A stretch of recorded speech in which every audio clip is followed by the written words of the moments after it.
This is exactly how you win back young male voters. This confederacy of dunces only fights for boys and men one day a year, and that's on election day. Remember when they sounded like this on the campaign trail? She would get us into World War III because she is too grossly incompetent to do the job, and then all of your sons and daughters will end up getting a draft notice. If you're worried about a military draft, if you're worried about, God forbid, a world war, the best way to prevent it is to vote for Donald Trump. Oh, well, they're singing a different tune now. I go back to South Carolina, I'm asking them to send their sons and daughters over to the Mideast. Well, new polling out this week shows that young men do not f with this war, and this administration just does not care. If they did, they'd listen to the words of young men like Jacob, who feel like this administration is playing games with their lives. If they did, they'd listen to young men like Casey, who'd rather put in a good, honest day's hard work laboring on his family farm. They'd listen to young men like Tyler, who just want what all Americans want: a more affordable America. Young men are terrified.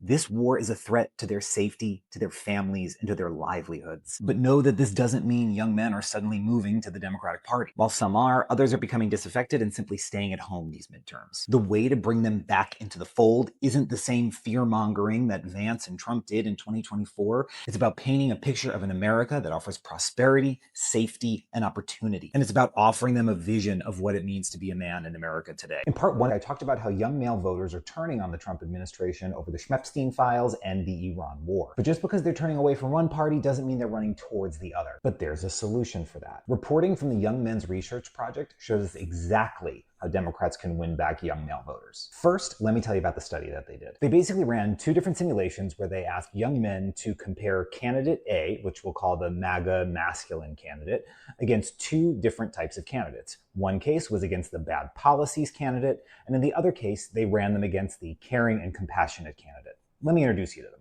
Our politics have gotten too soft. It's time to bring toughness back to American leadership. In a world of participation trophies, DEI policies, and woke, we're told men are toxic. Tough talk without a focus on real solutions is how things got so bad for regular people in the first place. Phony machismo is just cover for bad policy. Bringing manliness back to American politics, that means protecting our neighbors and communities. We need leaders who take their responsibilities seriously, and we need leaders who want to help improve people's lives. So first of all, in both of these cases, candidate B outperformed candidate A. But the even more important takeaway is in this chart. This chart shows us how young men who voted for Trump but now don't support him anymore felt about these candidates. Not only did the caring and compassionate candidate perform the best of any of these three, the bad policies candidate lost against the misogynist candidate, and the caring and compassionate candidate won. So winning elections isn't just about saying that something is bad. It's not just giving people something to run away from.